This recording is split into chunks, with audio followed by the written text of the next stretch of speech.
Hey guys, it's time for an unboxing, new toy. So the latest and greatest Wi-Fi router.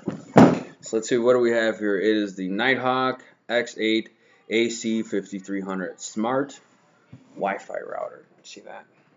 This baby is bad. Uh, and it's the 5.3 gigabit Wi-Fi speeds. So it says industry's first active antennas. So it has the 4 onboard antennas.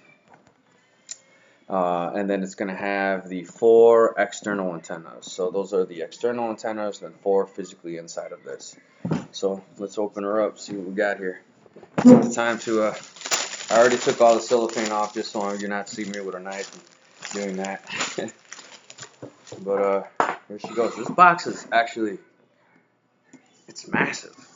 It's pretty heavy. Just out of curiosity, I just want to kind of to weigh this just to see how much this router weighs. Let's see. So, hold on.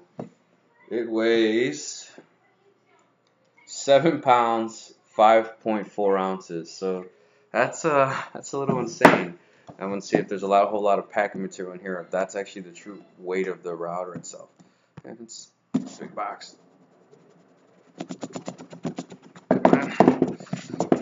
All right.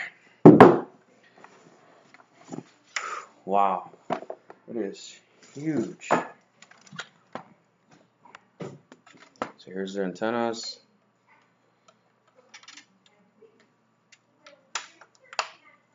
Try not to break them. That thing is massive. Like this thing is like a size of a cable box.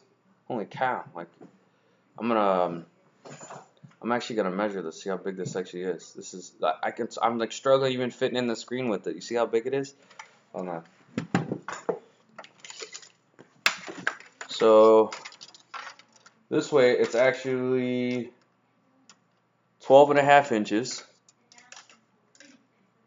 by 9. So this thing is insane.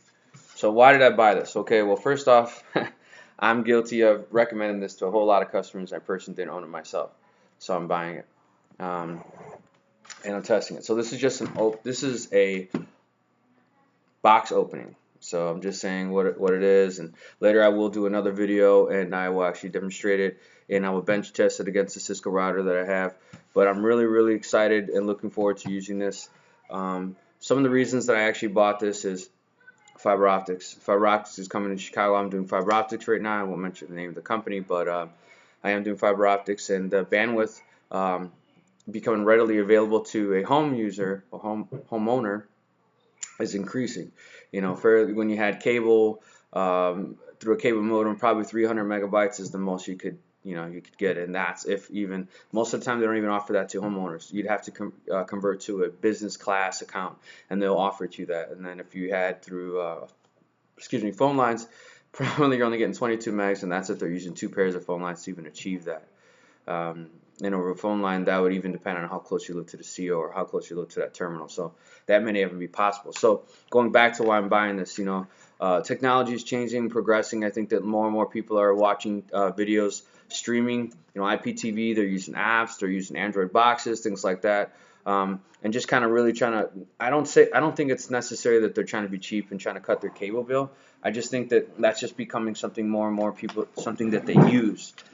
So yes, there's an advantage. You can cut the cost down on your cable bill because you're watching these apps online, or Hulu or Netflix, or some of these other Kodi, things like that. But I just think that's becoming the norm, and I think providers can have to start accepting that.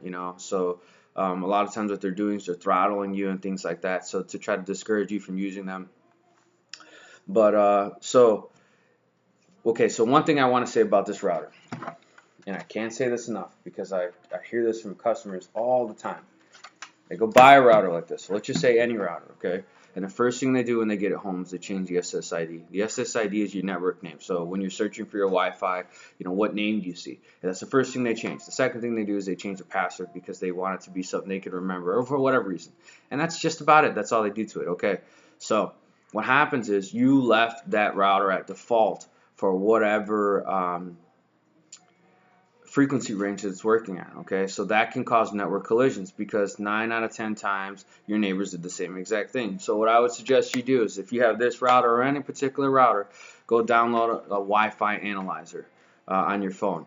And that Wi-Fi analyzer, what that's going to enable you to do is go in your basement, walk all the way around your house. Go to the first floor, walk all the way around your house.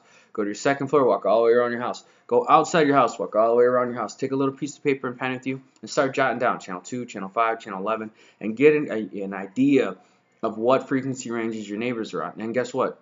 Adjust it. Change your router so it's not on the same frequency range, so you're not having any network collisions and colliding with someone. You know, because these are powerful routers. So if yours is on one end of your house and just so happens that your neighbor's is also on the other end of his house, you're intruding into each other. You're fighting each other. So by just doing that alone, you're going to notice a huge difference in the range that your router is going to do. The other thing people are saying, oh, I bought an extended range router. Well, I tell people all the time, when you buy an extended range router, the only thing you're doing is fooling yourself. And why I say that is, if you amplify a garbage signal, you still have a garbage signal. But then people tell me, oh no, you don't understand. When I used to be a dead spot in my house, and in this area of my house I had no bars or one bar, and I put this wireless extended range router in. I put this wireless repeater in, and now I have full bars. And I said, okay, that's fine. But how is the speed affected? Do you have great speeds? Oh no, the speed's slow, or it sucks. Exactly. So my suggestion would be, just spend the money. Buy a router like this.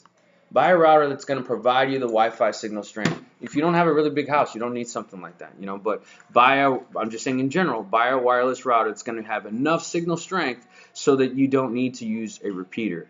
You know, if I had no choice and it was just a unique situation, or you know, just a real bad area in my house, so what I would do is I would use power Ethernet then. So what that is, Cisco makes a really nice one. You plug that into an adapter near your wireless router, or near your modem or cable modem, or ONT, whatever your provider is. Plug that into power, take a Cat5, plug it from that adapter into, you know, wherever your internet source is coming from. And then you go to that room that needs internet, plug that into power, take a Cat5 from that adapter and plug it into your TV, your tablet, your Xbox, whatever you need the internet for. I would use that. And when it's using your actual electrical lines as a conductor, almost as if it's a Cat5. Really big in Europe. In the States, it kind of had, you know, always separating low voltage and 110. So now that's becoming something that's readily available. Matter of fact, ComEd's starting to offer internet service through the power. So, you know, that's something I think that's also going to progress in technology. So that would be an alternative. That would not be my plan B. My plan B, if my internet sucked, would be buy a new router. And that's all else fails, you know, because, you know, I think it's better than a wireless repeater. But back to this. I'm really, really looking forward to trying to use this. I was guilty of recommending this to a ton of customers, and hearing only because I was reading a lot of reviews, and now I finally have it myself. Well, why didn't I buy it right away? The price. So it's what I did is I actually searched online, looked all over. The cheapest I found was at Staples, and I found on Amazon for $339, and it's actually a $399 router. So it's not a cheap router. What I did is I printed out the Staples. I went to Best Buy and do a price match. Now, why did I buy it from Best Buy? It's because the extended warranty. For $400 when you're buying a router, I want to make sure if it goes out or something goes bad, I want to get my money back. And Staples and Office Max and all these other places, they have like these third-party type extended warranties, to me, that are just worthless because they hassle you too much. It's not even worth putting in a claim. So I'd rather just get the price match, go to Best Buy, have my extended warranty, and put it this way. It's for 3 years. 3 years from now, this router is going to be junk. They're going to have something that's way beyond it. And for some reason, it went bad. Guess what? I just upgraded for the money. And if it costs more, I could put a little more money in, and I'm still trucking on. So one thing that's kind of cool with this is it actually has, you see, it's right here. These are 2 ports that are designated for if you have an enclosure, so you can do your own cloud storage. You know, if you have an enclosure hard drives, you can plug Cat5 in there. It also has the USB right here that you can plug in. I don't actually have an enclosure or a hard drive, but I do. I'm sorry, for Cat5, but I do have for USB, so that's going to be nice. I'm going to plug my USB external hard drive into the router, so that I have my own cloud storage. Because how I was doing before was actually just sharing that drive on the computer, which meant if that computer wasn't on, then it wasn't available, or if that computer was running slow, then it caused data transfer issues. So that just eliminates that altogether. I did notice on the design of this that I don't know if it's hard to see from the angle, but it has like these humps in it. See that? It's kind of like, yeah. See, okay, there you go. You can probably see it better there. So the whole idea behind that is to help dissipate the heat. So by reading a lot of reviews on this router, I did hear that it does create a lot of heat, and that by touching the router itself or touching whatever's underneath it was extremely hot. So what I did is I actually went and bought, I haven't got it yet, I ordered on Amazon, a laptop cooler. So one of those, it's actually 6 fans that you would generally set your laptop on. So I'm going to kind of slightly prop it forward so that it allows a little more draft underneath, and then have 6 fans blowing through here. So it should help dissipate the heat. See if that helps at all. And I'm not going to, it runs on USB, I'm not going to plug it into it, so it's not driving power for it. One thing I also noticed with this box, let me grab it over here.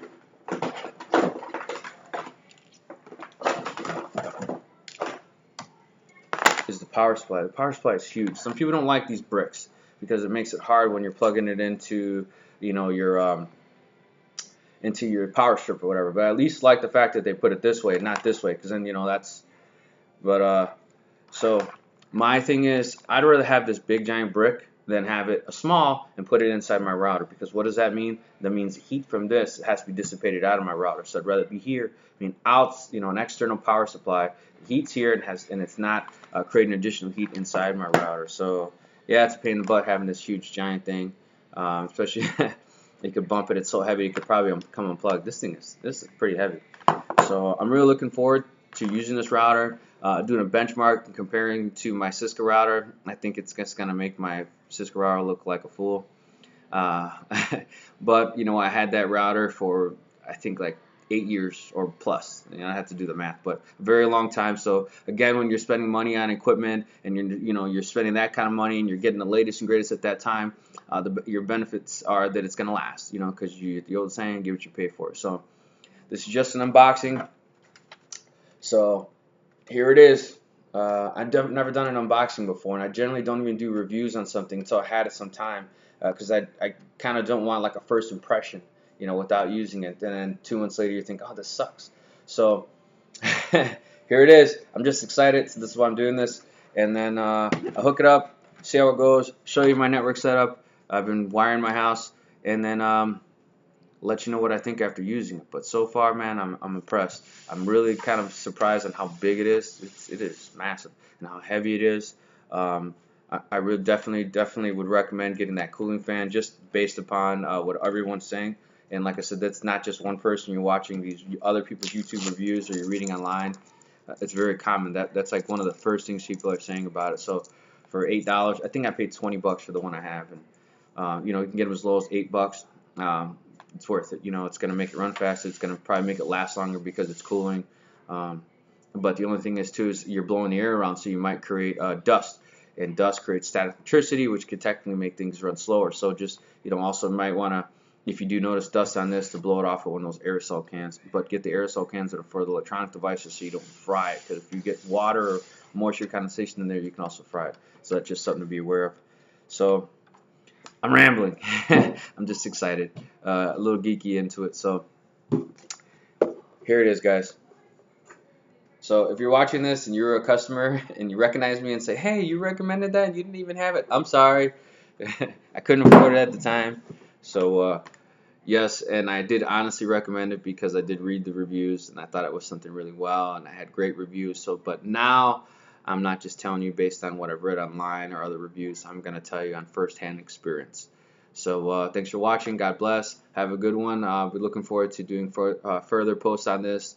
It's actually up and running, and to show you my new network setup. Thanks for watching. Bye.